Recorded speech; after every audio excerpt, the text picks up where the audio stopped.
Você está ouvindo uma ministração da comunidade cristã de Três Coroas. Que essa mensagem possa edificar sua vida. Senhor, nós queremos pedir que o Teu Espírito Santo encontre agora o nosso coração sedento por Ti. Encontre o nosso coração atento por aquilo que Tu quer nos falar. E nós queremos nos assentar aos Teus pés para ouvir a Tua voz. Então, tenha liberdade e fala, Senhor, de uma maneira que nós consigamos Te entender. E também desperta em nós um coração disposto a obedecer. Em nome de Jesus. Amém. Amém, irmãos, Deus colocou um tema hoje no meu coração. A gente vem falando sobre vida com Deus e isso aqui também se relaciona a isso. Mas eu gostaria de falar um pouquinho com vocês hoje sobre homens e mulheres sedentos pela presença de Deus. E eu quero conectar isso, relacionar isso conosco. Eu vou falar de alguns personagens bíblicos aqui, mas eu quero conectar isso conosco.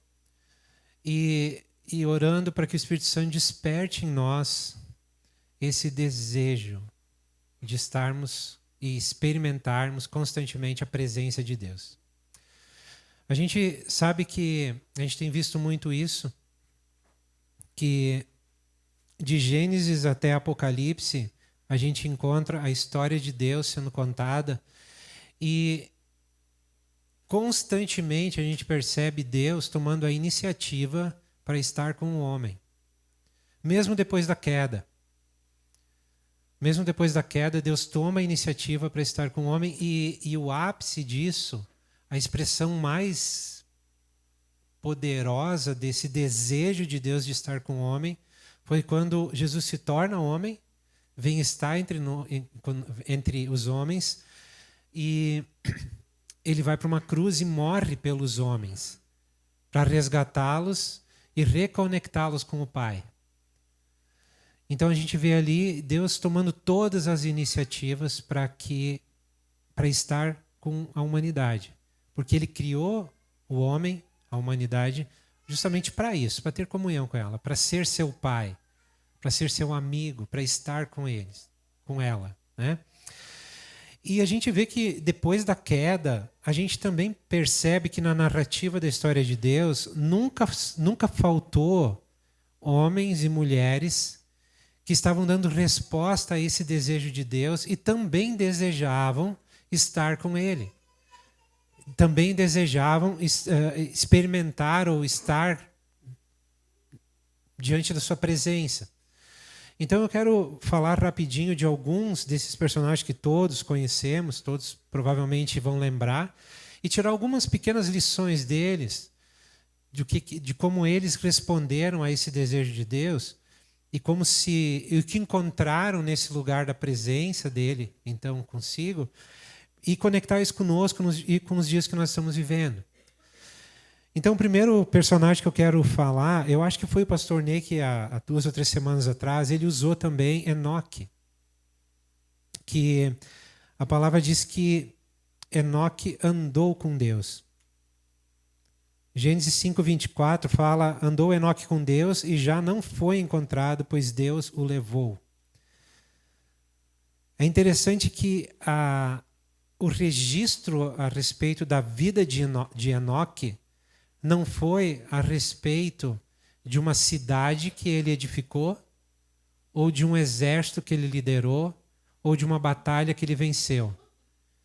O que ficou registrado a respeito desse homem foi que ele andou com Deus. O autor de Hebreus, em Hebreus 11, ele coloca Enoque na galeria dos heróis da fé. E Hebreus 11:4 diz o seguinte, pela fé Enoque foi arrebatado, de modo que não experimentou a morte. Ele já não foi encontrado, porque Deus o havia arrebatado. Pois antes de ser arrebatado, recebeu o testemunho de que tinha agradado a Deus. Então quer dizer, Enoque, pelo desejo e pelo temor e pela decisão dele, ele andou com Deus e isso agradou o Senhor. Isso agradou a ele. E Enoque, ele estava ali no meio de de uma geração em que ele se destacou, e o destaque a respeito da vida dele foi justamente porque ele decidiu andar com Deus, porque ele desejava a presença de Deus. Isso agradou tanto o coração do pai que ele tomou ele para si, arrebatou ele. Enoque não passou pela morte. Um outro homem que a gente fala muito e que nos traz tantas lições foi Moisés. E Moisés foi um homem que não queria a bênção sem a presença de Deus. Ele desejou mais a presença do que a própria bênção.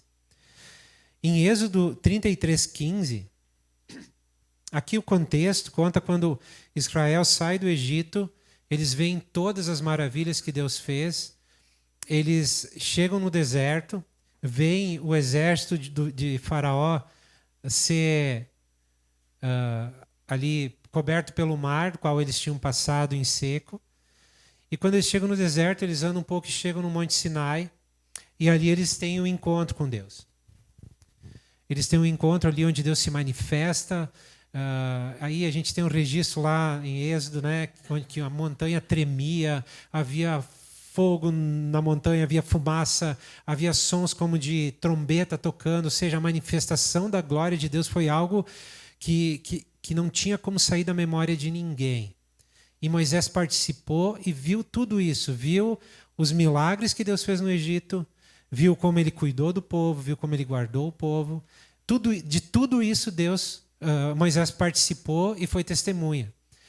E aí Deus promete para Moisés ali na ocasião e para o povo prometeu uma nova terra, onde eles iriam então habitar e seriam ali abençoados pelo Senhor. E aí Moisés fala uma coisa muito interessante em Êxodo 33:15. Ele diz assim: se a tua presença não for conosco, não nos faça subir daqui. Moisés, ele tinha uma convicção, ele precisava que a presença de Deus acompanhava.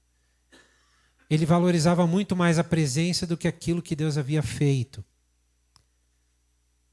Aí ele continua dizendo: como se saberá que eu, o teu povo, podemos contar com o teu favor se não nos acompanhares? Que mais poderá distinguir a mim e o teu povo de todos os demais povos da face da terra? Ou seja, Moisés ele tinha uma convicção de que o que distinguia o povo, que fazia o povo ser um povo diferente, especial, era porque Deus estava com ele. A presença de Deus se movia com o povo. Moisés ele experimenta várias manifestações poderosas, mas ele queria a presença. Ele desejava a presença de Deus. Tanto é que em Êxodo 33:18 ele faz um pedido inusitado para Deus assim e corajoso. Ele diz: Deus, me mostra a tua glória. O Douglas ministrou semana passada, né, sobre o que significa essa glória de Deus. E Moisés foi ousado e pediu para Deus: Pai, Senhor, me mostra a tua glória. E Deus fez todo um esquema lá para mostrar um pouquinho da glória dele para Moisés, porque ele disse: olha, se eu me manifestar minha glória a ti, tu não vai suportar, tu vai morrer. Aí a gente vê a história do que Deus fez, né, e como Moisés pôde ter um deslumbre do que é a glória de Deus. Mas ele foi ousado porque ele desejava a presença do Senhor. Então, para Moisés, mais importante do que a promessa era a presença. Irmãos, as promessas de Deus para a nossa vida, elas podem demorar para se cumprir.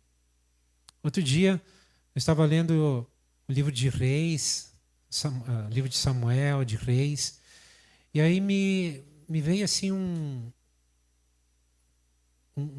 senso, um entendimento de como as promessas que Deus fazia para o seu povo, para determinadas pessoas, demoravam para se cumprir. Às vezes eram 30, 40, 50 anos, às vezes eram gerações que passavam, centenas de anos, até que uma promessa se cumpria. Então, o que mantinha aquele povo firme. Moisés foi um exemplo. Ele tinha a promessa de levar e entrar junto com o povo na terra prometida. E a gente sabe que por causa de um deslize dele lá no deserto, Deus disse para ele, olha, Moisés, tu não vai entrar, mas eu vou permitir que tu veja a terra de longe. Moisés, ele não viu a promessa se cumprir. Ele viu a promessa da terra de longe. Ele não colocou os pés dele lá. Então Moisés não viu a promessa se cumprir. Porém, nunca faltou para Moisés a presença de Deus. Em todo o tempo, Deus esteve presente com ele. E para Moisés isso era mais importante do que a promessa. Às vezes nós ficamos tão... recebemos e temos várias promessas de Deus para a nossa vida e ficamos tão ansiosos e às vezes decepcionados porque aquelas promessas ainda não se cumpriram ou estão demorando para se cumprir. Mas o que é mais importante para ti? O que é mais importante para mim? É ter algo que Deus nos prometeu ou ter o próprio Deus? É ter algo que Ele é capaz de nos dar e Ele vai nos dar porque Ele nos prometeu?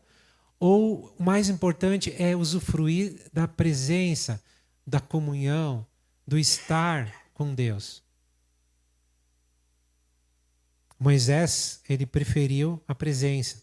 Um outro homem que se destacou nesse sentido, e a gente fala muito sobre ele, foi Davi, o rei Davi, que é chamado pelo Senhor como homem segundo o coração de Deus.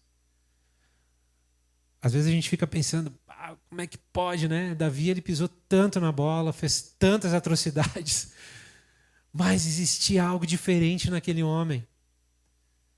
Ele se humilhava, ele se arrependia quando errava, e nunca faltou para Davi o desejo da presença de Deus, de estar com o Senhor.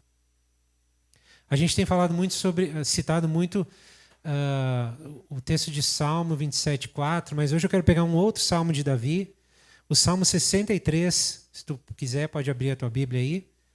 O Salmo 63 é tremendo a maneira que Davi expõe o seu coração com respeito a esse desejo que ele tem da presença do Senhor. Salmo 63 então diz assim: ó Deus, tu és o meu Deus. Eu te busco intensamente. A minha alma tem sede de ti. Todo o meu ser anseia por ti numa terra seca, exausta e sem água. Quero contemplar-te no santuário e avistar o teu poder e a tua glória. O teu amor é melhor do que a vida. Por isso, os meus lábios te exaltarão. Eu te bendirei enquanto viver, e em teu nome levantarei as minhas mãos. Quando me deito, lembro-me de ti, penso em ti durante as vigílias da noite. Isso fala no versículo 6 já. Olha só, quando eu me deito, eu lembro-me de ti, eu penso em ti durante as vigílias da noite. Irmãos, como tem sido isso para nós? O que é que tem cativado os nossos pensamentos? O que é que tem tomado a nossa força, o nosso ímpeto? No caso de Davi, era o desejo de estar com o Senhor. A gente precisa lembrar que Davi era rei, era um guerreiro e era um sacerdote. E no meio de todo essa vida dele, o foco sempre foi a presença de Deus. Me vem à mente quando Davi enfrenta Golias, né? E aquele texto bem conhecido que Davi se levanta contra Golias e diz assim: olha, tu vem contra mim com espada, com lança, mas eu vou contra ti em nome do Senhor, meu Deus. Então Davi, ele tinha uma comunhão com Deus desde quando ele cuidava das ovelhas do pai dele. Ele ali adorava, ele cantava, ele buscava a presença. E quando teve que enfrentar uma batalha, ele sabia em nome de quem ele ia e quem era aquele que ia à frente também a sua retaguarda. Porque ele tinha a presença de Deus acompanhando ele, ele tinha convicção disso. E ele buscava isso intensamente. O Salmo 132 3, fala de um desejo que agora o rei Davi tem de trazer a presença para dentro, para dentro do seu povo e para junto do seu reinado. Então, o rei Davi agora, ele diz o seguinte, olha, eu preciso encontrar um lugar para que Deus esteja aqui. E eles tinham a Arca da Aliança como o lugar, né, pelo meio do qual ali a presença de Deus se manifestava. E no Salmo 132 ele diz o seguinte, eu não entrarei na minha tenda e não me deitarei no meu leito. Não permitirei que os meus olhos peguem no sono, nem que as minhas pálpebras descansem, enquanto não encontrar um lugar para o Senhor, uma habitação para o poderoso de Jacó. Então a gente vê Davi com um coração apaixonado por Deus, desejando de todas as formas atrair a presença do Senhor, porque ele sabia que onde a presença do Senhor estava, ali havia a manifestação da sua glória e consequentemente também bênçãos seguiriam.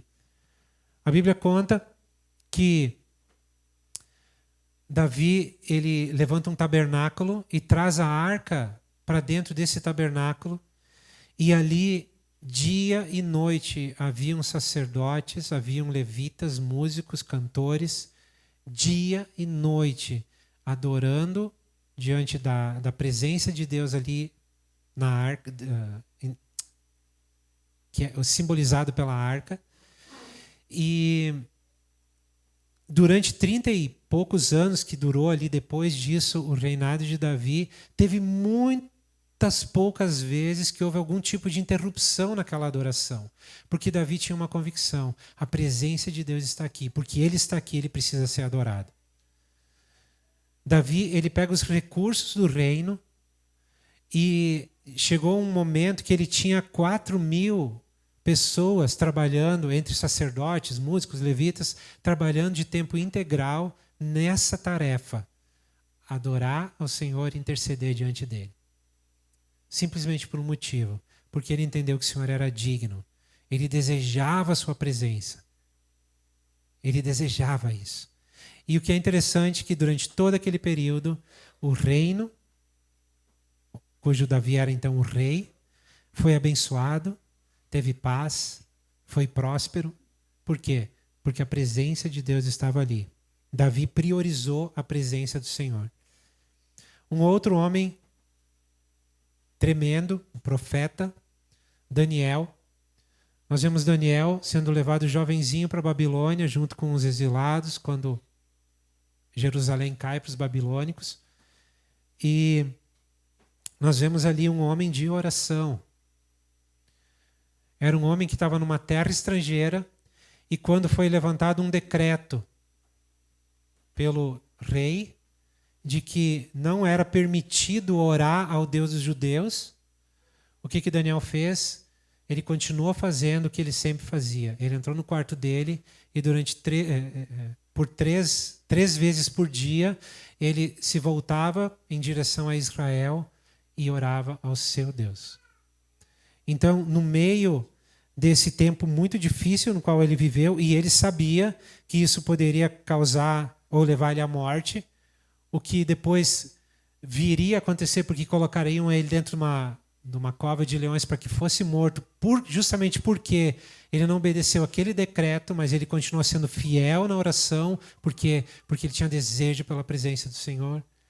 E lá na cova nós vemos ali o livramento dele, né? Todos aqueles que tinham armado essa situação para ele depois foram consumidos ali. E Daniel ficou firme no propósito dele de conhecer o Senhor. E é interessante que no meio disso, irmãos, no meio dessa oração constante de Daniel, ele recebe uma das maiores revelações no que diz respeito ao fim dos tempos. A gente vê lá em Daniel 9, e vários trechos, em vários momentos, a partir de Daniel 7, a gente vê a revelação que Daniel recebeu. Aonde? Na presença de Deus. Sendo intencional, buscando o Senhor intencionalmente. E aí vem uma revelação tremenda que conectada depois com o Apocalipse faz todo sentido, né? Então a gente vê mais um exemplo, Daniel, que não se dobrou diante de outro Deus que não fosse o seu Deus. Daniel 6,10 diz assim: Daniel, pois quando soube que a escritura estava assinada, entrou em sua casa 3 vezes por dia, se punha de joelhos e orava e dava graças diante do seu Deus, como costumava fazer. Então quer dizer, não saiu um decreto, assustou Daniel e ele foi correndo para o lugar de oração, pedindo: Deus, faz com que o rei tire esse decreto, faz com que esses homens maus revoguem esse decreto. Não. Ele simplesmente continuou fazendo aquilo que ele costumava fazer. Ele estava na presença de Deus. Ele buscava a presença de Deus. Ele gostava de estar ali. Ele desejava estar ali. E foi nesse lugar de oração e de contemplação do Senhor, vendo as Escrituras, é que ele encontra a passagem lá de Jeremias que determinava quantos anos seria o exílio na Babilônia, e quando ele viu que aquele período já tinha acabado, ele se colocou como intercessor e começou a interceder diante do Pai, lembrando o Pai do que ele havia prometido, e aí começa todo o desdobramento que a gente sabe das Escrituras, onde o povo começou aos poucos voltar para Jerusalém, reedificar o muro, reedificar o templo, mas tudo porque um homem estava lá orando e desejava a presença do Senhor. Nós temos um exemplo de uma mulher, Maria de Betânia. Todo mundo conhece ela como a mulher que escolheu a melhor parte. Enquanto que Marta estava preocupada em servir o mestre e os discípulos, Maria encontrou a melhor parte aonde? Aos pés de Jesus, ouvindo o que ele tinha para dizer, na presença do Senhor. Ela encontrou a melhor parte. Enquanto que Marta, ali a gente pode usar aquilo que a gente vem falando sobre os estilos de vida, ou melhor, os estilos de vida religiosos que existem, né? A gente pode ver ali Marta numa expressão de alguém que estava vivendo para Deus, enquanto que Maria se colocou numa posição de ter uma vida com Deus. Marta estava preocupada em servir, em fazer, em correr, em planejar, em organizar. E Maria estava interessada em estar na presença do Senhor. E aí, quando Marta vai confrontar Jesus, e diz: olha, não te incomoda que ela está aí e eu estou fazendo tudo sozinha. E aí Jesus disse para ela: Marta, está preocupada com tantas coisas, mas uma coisa só é necessária. E Maria escolheu a melhor parte, a boa parte. Sabe, irmãos, essa atitude de Marta e de Maria sempre me confrontam muito. Seja na vida na igreja, como na nossa vida cotidiana, nos nossos afazeres cotidianos. Qual a parte que nós temos escolhido, irmãos? Nós temos escolhido a melhor parte de estar descansados na presença do Senhor. Não estou falando aqui de parar de trabalhar, de ir para um monastério, de parar de fazer as coisas, não. Mas para quem nós estamos ofertando e rendendo o nosso coração? A gente, pensando nas situações todas que nós estamos vivendo hoje no país, por exemplo, se a gente focar nossa atenção nessas coisas, como fica o nosso coração? Como tem ficado o teu coração assistindo tudo que está acontecendo no mundo hoje? Não fica ansioso? Preocupado? Às vezes a esperança começa... Às vezes a fé dá uma abalada. Parece que nada mais tem jeito. E será que não é porque nós estamos escolhendo a pior parte? Estamos tentando resolver coisas na força do nosso braço, né? Qual é a melhor parte, irmãos? Nós precisamos buscar a melhor parte, estar na presença do Senhor. Essa semana, eu estava na rua aí, estava escutando rádio, aí, claro, começam as notícias, né? E aí, aquelas... Tudo que Vocês têm ouvido aí também. E eu comecei a ficar ansioso com aquilo. Me incomodou. E aí eu mudei lá, coloquei numa música e comecei a orar. Eu disse, Senhor, não tem nada que eu possa fazer para mudar isso, a não ser pedir que tu venha com a tua justiça. A não ser pedir que tu venha trazer a tua justiça, a tua ordem no meio desse caos, a tua beleza no meio dessa destruição que a gente está vendo, a tua graça se manifestando. Mas se eu fico, e eu tenho que cuidar muito com isso, se eu deixo que o meu coração conecte com tudo que está acontecendo ao meu redor, me abala. E eu acho que acontece isso com todos nós. Então, irmãos, nós precisamos escolher a boa parte. Precisamos desejar presença. Porque é no meio da presença, ou pela manifestação da presença de Deus, é que as coisas de fato podem mudar. O rei Davi, quando ele trouxe a presença de Deus para Jerusalém, o reino dele mudou. Daniel, quando ele se colocou diante da presença de Deus, começou a mudar a situação de um povo inteiro que estava preso, exilado num país distante. Muitos nem lembravam mais de Jerusalém, nem lembravam mais do templo. Mas quando ele se colocou nessa posição de escolher a melhor parte, mudou a história de uma nação. Quem sabe nós não precisamos escolher a boa parte nesse sentido, para mudar a história da nossa nação. De encontrar esse lugar, de estar na presença de Deus continuamente.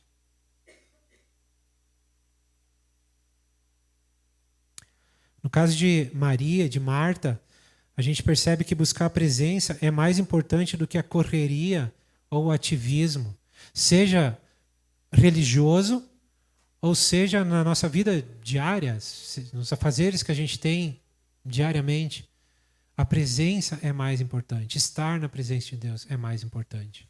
E a gente precisa ter uma consciência, irmãos, de que nós não estamos na presença de Deus apenas quando entramos lá no nosso quarto, quando fechamos a porta, tiramos um tempo com a palavra de Deus, tiramos um tempo para orar. Não, nós estamos na presença dele continuamente.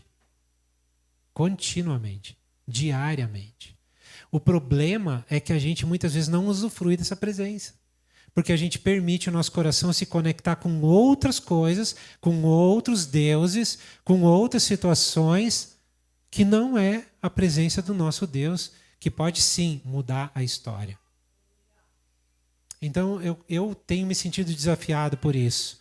E eu quero te animar a nós juntos irmos para esse lugar de buscar a presença de Deus. Pagar o preço. Daniel pagou o preço. Daniel sabia que ele poderia ser morto.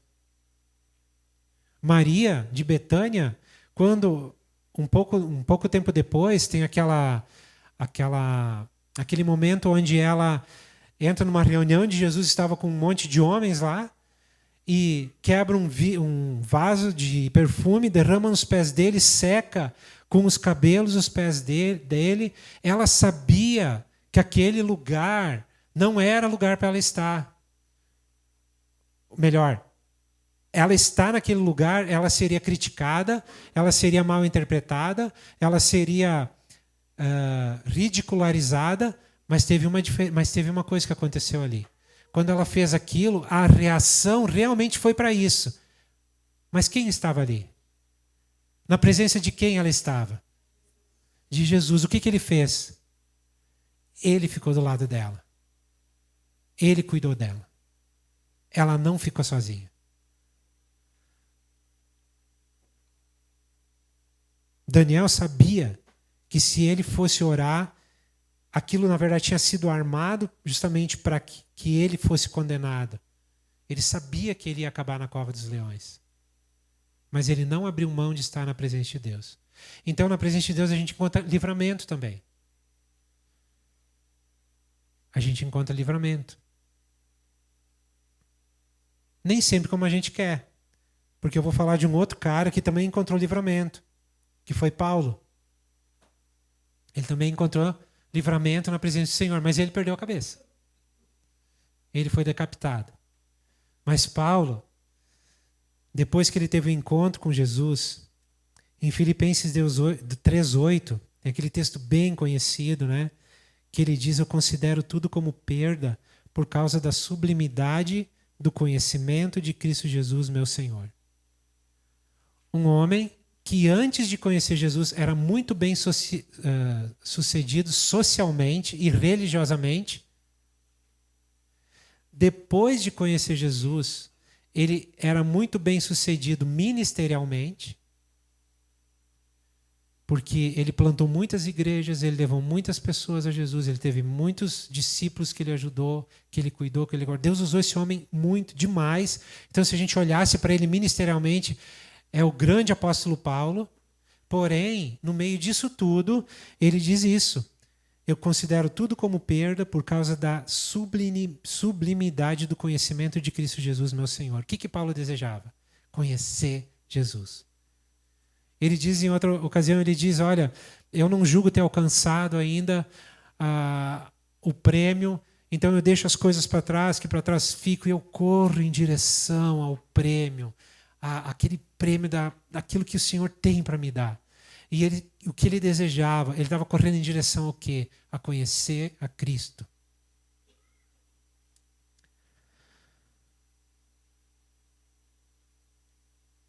Irmãos, nós temos duas alternativas no tempo que nós estamos vivendo. Ou nós corremos para o Senhor, para contemplar Ele, para estar na presença dEle. Ou nós corremos para o mundo para ser consumido pelo mundo. Cada vez mais, essa linha, que talvez a gente pudesse imaginar essa linha larga, ou um muro sobre o qual se anda, né? Onde de um lado tem a presença de Deus e outro lado o mundo, e se a gente for pensar numa figura de um muro sobre o qual tu está andando, cada vez mais esse muro, essa linha, ela vai diminuindo, ficando mais estreitinha, até não ter opção. Ou é uma ou é outra. Não há meio termo.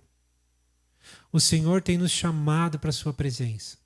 Nós vemos inúmeros exemplos da palavra de Deus, de homens, de mulheres. Eu citei aqui 4, 5, 6, 5. Mas a gente pode ver vários outros. É só ler a Galeria da Fé, as citações lá do autor de Hebreus, em Hebreus 11. Quantos homens ele nomeou lá. Estão lá por causa da sua fé, porque desejaram a presença. Muitos foram mortos, perderam a vida, mas não perderam a presença.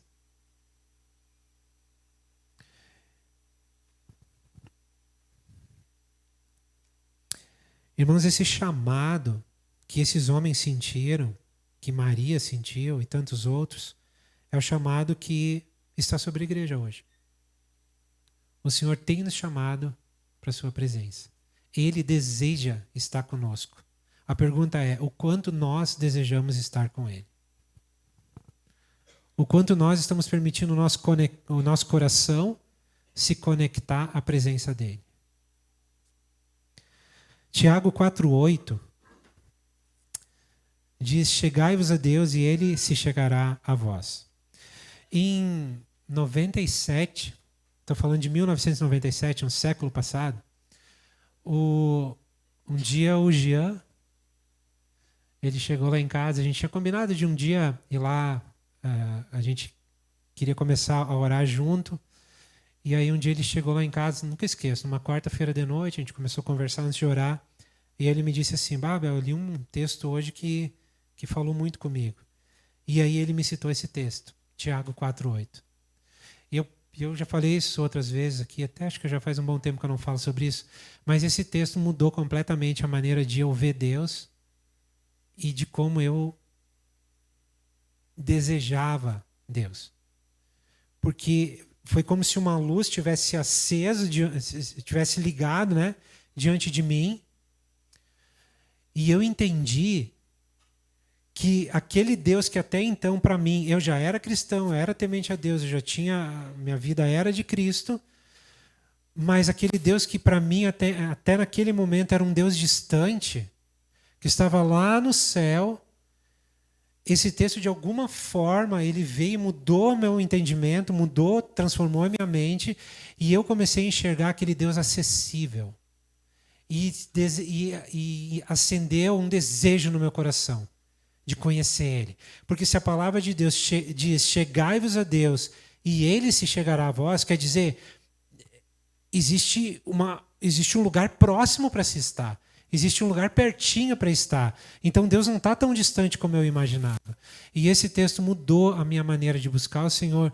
Do Jean, eu sei que também, né, Jean? Eu lembro que ele mexeu com ele e depois começou a mexer, não somente esse texto, mas aquele momento, aquela situação começou a mexer com um monte de gente, porque nós começamos a desejar conhecer mais Jesus. E eu lembro de madrugadas orando, né? Nossa, a gente fazia cada loucura. Algumas coisas eram bem carnais mesmo na época, mas era porque a gente tinha um desejo muito grande de conhecer o Jesus. E esse desejo, ele tem se acendido muito forte dentro de mim hoje, com um pouquinho mais de entendimento do que naquela época. E eu creio que o momento que nós estamos vivendo hoje é um momento tão especial, que o Senhor tem dito para nós, cheguem perto de mim que eu quero me chegar para vocês. Eu quero me chegar até vocês. Amém, irmãos? Agora tem uma coisa nisso aí, e provavelmente tu está pensando nisso. O que fazer quando eu não sinto a presença de Deus? Tá, tu está falando tanto de sentir a presença de Deus, de estar na presença de Deus, mas assim, ó, eu não sei nem o que é a presença de Deus. Eu não sinto, eu não sei se eu sinto, eu não sei se sinto. Então, o que eu faço? Como é isso? Eu quero citar Davi. Antes de a gente falar isso, de eu trazer alguma coisa sobre isso, Salmo 13:1. O mesmo Davi, que lá em Salmo 63, fez aquelas declarações, todo o desejo dele pela presença, tá? É o mesmo Davi que escreve isso aqui. E ele diz o seguinte: até quando, Senhor? Para sempre te esquecerás de mim? Até quando esconderás de mim o teu rosto? Até quando terei inquietações e tristeza no meu coração, dia após dia? Até quando o meu inimigo triunfará sobre mim? Olha para mim e responde, Senhor meu Deus. Ilumina os meus olhos, do contrário, dormirei o sono da morte. Os meus inimigos dirão, eu o venci. E os meus adversários festejarão o meu fracasso. Então nós vemos um homem desesperado porque não estava sentindo a presença de Deus, a qual ele tanto desejava. Porém, nesse contexto, ele continua falando. E no versículo 5 ele diz, eu, porém, confio no teu amor. O meu coração exulta na tua salvação. Eu quero cantar ao Senhor pelo bem que me tem feito. Ou seja, para Davi, não sentir a presença de Deus não significava que Deus não estava ali. Não significava que ele não estava presente. Davi estava ali angustiado na sua alma, estava clamando, e talvez não sentia algo da presença, mas ele sabia que Deus estava presente, porque ele havia prometido isso para ele. E aí entra aquilo que norteia a vida cristã. O fundamento da vida cristã, que é a fé. Talvez, eu vou dizer uma coisa que talvez choque vocês, ou talvez traga alívio, não sei.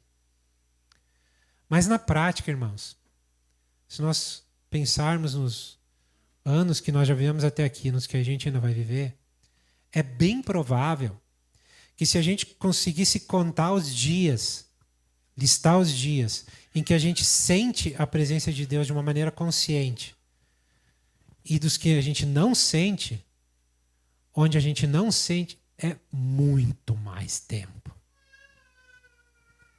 Durante muito mais tempo da nossa vida, nós não sentimos a presença de Deus. Mas isso quer dizer que Ele não está lá? Isso quer dizer que Ele não está comigo? Não, pelo contrário. Ele está comigo. E aí, nesses momentos, tem algo que se chama fé, que eu vivo porque eu sei que é verdade.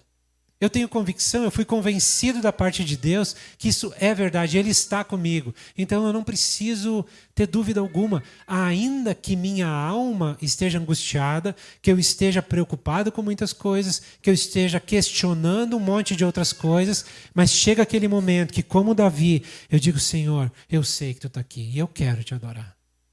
Mesmo que eu não sinta, mas eu quero Te adorar. E eu posso falar uma coisa para vocês, e eu creio que a maioria de vocês já teve esse tipo de experiência. Tem momentos da nossa vida onde a gente está vivendo um processo de quebrantamento, onde as coisas estão bem difíceis. A gente não está sentindo a presença de Deus. Mas chega um momento ali que aquele quebrantamento parece que aquele momento realmente nos quebra, onde nós nos rendemos. E ali, naquele momento onde nós nos rendemos, vem alívio. Não que a situação esteja resolvida, mas tem uma presença manifesta ali. Porque o Senhor vem ali estar conosco. Tem uma coisa que eu sempre, quando a gente passa por processo de quebrantamento, uma coisa que sempre me ajuda muito é o Salmo 23, que fala de um vale de sombra de morte. E fala que eu posso passar por ele. Mas a garantia é que eu não vou estar sozinho lá. Porque tem alguém lá comigo com um objetivo, me levar para fora daquele vale para pastos verdejantes. É isso que o Salmo 23 diz. Então, quando eu estou num momento ruim na minha vida, mesmo que eu não sinta Deus, eu sei que Ele está lá e eu posso louvar Ele, eu posso adorar Ele, eu posso não falar nada, eu posso não conseguir falar nada, eu posso não encontrar palavras para falar, às vezes só tem a minha resposta àquela situação apenas são lágrimas, de dor, de tristeza, de perda. Mas no meio desse lugar, eu sei que o Senhor está comigo. Eu sei que tu tem essa experiência também. Que tu já experimentou isso. Às vezes as coisas não fazem sentido. Quantos de vocês, ou quantos de nós, eu me incluo nisso, já disse assim, eu oro, mas Deus não fala nada. Eu oro, mas parece que as coisas pioraram. Já aconteceu contigo? Aquele dito popular, quanto mais eu oro, mais assombração aparece. Já experimentou alguma coisa parecida com isso? Tem momentos na nossa vida que parece que é assim mesmo. Mas aí a nossa fé que tá firmada naquilo que foi feito lá na cruz, diz, não, só um pouquinho, minha alma, te aquieta dentro de ti, porque o Senhor tem que cuidar de ti. Assim como Davi falou. Mas nós precisamos apoiar a nossa fé em Deus. Eu acho que esse exercício é o maior que a gente precisa fazer durante toda a nossa vida. Porque nós precisamos apoiar nossa fé em algo que a gente não vê. É fácil a gente confiar em algo que a gente vê. Colocar nossa fé em algo que a gente sabe que... algo concreto que eu sei que essa situação está assim, mas eu sei que daqui a 2, 3 dias vai mudar. Aí é fácil... se mover por fé. Mas se mover por fé quando não enxerga nada? Só que esse que é o fundamento da fé. É a certeza e a convicção das coisas que a gente espera e que não vê. A gente não consegue ver, mas tem certeza que elas estão lá. Porque Deus disse que elas estão lá. Tem certeza que Ele vai fazer, porque Ele disse que ia fazer. E, gente, na nossa vida, se tudo der errado,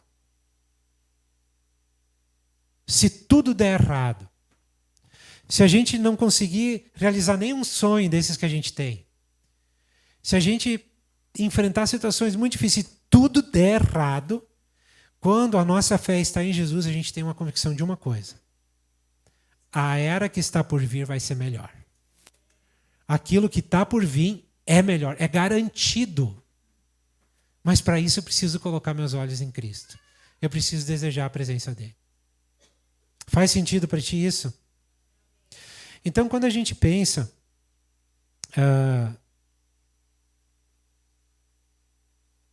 nesses dias, nesses tempos, né, onde às vezes a gente, e muitas vezes a gente não sente a presença de Deus, Paulo nos ajuda. Em 2 Coríntios 5:7, ele diz, porque vivemos por fé e não pelo que vemos.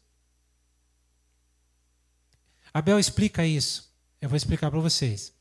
Nós vivemos por fé e não por aquilo que vemos. Tá bom, eu não entendi. Vou repetir. Nós vivemos por fé e não por aquilo que vemos.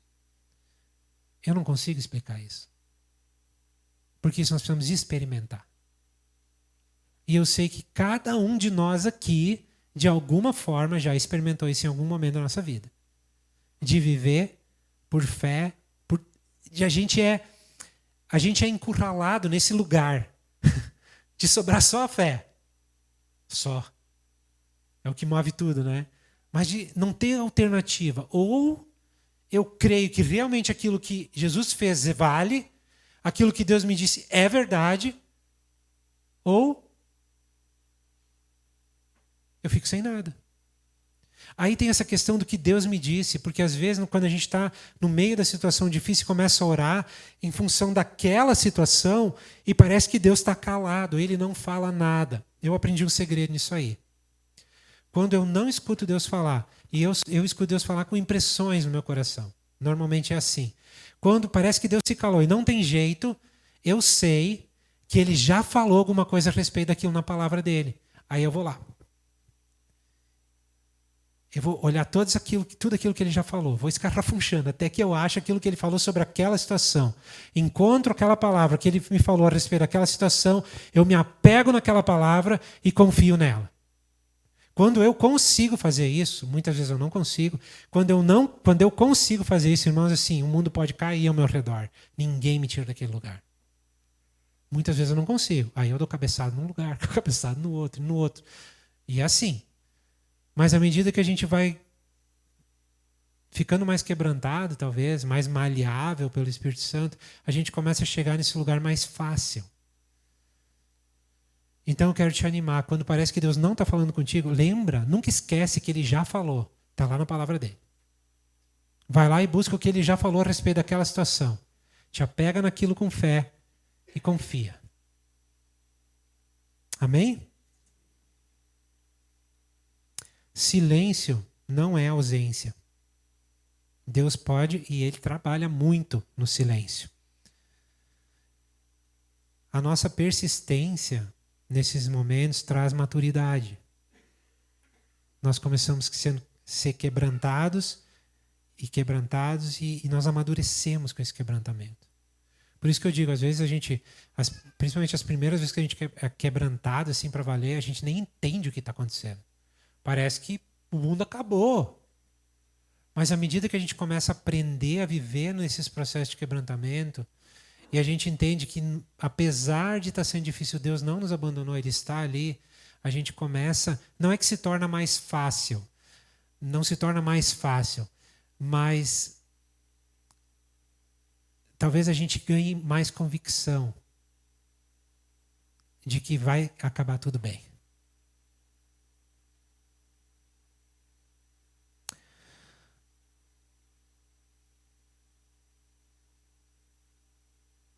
Quanto mais nós buscamos a presença do Senhor, mais sensíveis nós vamos nos tornar. Talvez aí é que está o nosso grande problema hoje. A gente não é sensível, não está tão sensível porque a gente não tem buscado o Senhor. Muitas coisas têm nos distraído. Muitas coisas têm roubado nossa atenção. Muitas coisas têm roubado o nosso coração. Muitas coisas têm roubado a nossa mente, os nossos pensamentos. Muitas coisas concorrem com isso. Quando a gente consegue encontrar esse lugar de descanso no Senhor e a gente persiste nisso, a gente investe nossa vida nisso, a gente começa a se tornar mais sensível. Provavelmente isso também já aconteceu na vida de vocês. Tem épocas na nossa vida, parece que tudo que acontece ao nosso redor, Deus fala conosco. Mexe uma folha numa árvore, Deus falou comigo. Eu entendi algo de Deus. Estou olhando uma série lá na Netflix que não tem nada a ver, daqui a pouco tem uma frase que é dito lá que vem como resposta, eu entendo, cala no meu coração que é Deus que está falando através daquele negócio lá comigo a respeito daquela situação que eu estou vivendo. Não sei se já aconteceu contigo. Até nisso. E N outras formas. Parece que tudo, né? Parece que eu estou conectado assim. Parece que o meu ouvido está atento assim. Não tem como eu não entender Deus. E parece que aquilo nunca mais vai acabar. Mas eu acho que Deus permite, às vezes, a gente não escutar a voz dele para a gente exercitar a nossa fé. quando a gente não vê, quando a gente não escuta, Deus não mudou e Ele continua lá. E a gente precisa se colocar nesse lugar. Agora eu quero um último versículo aqui, abre aí comigo, Mateus 28, 20. Se de tudo que a gente conversou hoje tu não lembrar de nada amanhã, esse versículo tu não pode esquecer. Porque aí não vai ter mais problema com esse negócio de presença, de eu sentir ou de eu não sentir, de eu, Deus está me ouvindo, não está me ouvindo, tá? Tem uma palavra aqui que é uma palavra de Jesus, uma promessa dele, e que nós precisamos nos apegar. O que diz ali? Eis que eu estou convosco todos os dias até a consumação dos séculos. Eis que estou convosco todos os dias até a consumação dos séculos. Tu tem alguma dúvida que o Senhor está contigo? Tu está sentindo o Senhor agora? Se tu não está, não tem problema nenhum. Ele está contigo porque Ele prometeu que estaria. Ele prometeu que estaria. Porém, o nosso coração precisa ser como o coração de Davi. Eu desejo a tua presença. Eu quero estar na tua presença. Eu não vou sossegar enquanto que eu não experimentar a tua glória. Esse precisa ser o nosso coração. Quando não sentimos nada, absolutamente nada, Jesus disse, eis que estou convosco todos os dias, até a consumação dos séculos. Quando a coisa está bem ruim, naquele dia que bem ruim, eis que Jesus disse, eis que estou convosco todos os dias, até a consumação dos séculos. Quando eu não estou sentindo nada, pelo contrário, as sensações que eu estou tendo, os sentimentos que eu estou tendo e as emoções que eu estou sentindo estiverem lutando, batalhando contra mim, Jesus disse que Ele estaria comigo todos os dias até a consumação dos séculos. Jesus nunca mentiu para ninguém. E Ele não mentiu aqui. Então, se eu conseguir pegar essa palavra para mim e crer que Jesus falou isso e que falou para mim também, eu vou conseguir me manter firme, buscando a presença dEle, mesmo que eu não sinta nada. Amém, queridos? E eu acho que é um exercício que a gente precisa fazer. Todos os dias, desejar e se mover para buscar. Desejar e se mover para buscar. Vai ter dias que nós vamos sentir, vamos ter muitas sensações. Vai ter dias que não vamos ter sensação alguma. Vai ter dias que a gente vai entender com clareza o que Deus está nos falando. Vai ter dias que a gente não vai entender, ou pelo menos não vai escutar. Não vai escutar, não é que Deus não esteja falando, mas não vai escutar nada, não vai entender o que Ele está nos dizendo. Mas aí, Jesus disse, eis que estou convosco todos os dias até a consumação dos séculos. Eu me apego nessa palavra e fico firme nela porque eu sei que o meu Senhor não iria mentir para mim. Mesmo que muitas vezes não faça sentido, eu sei que Ele está comigo. Amém?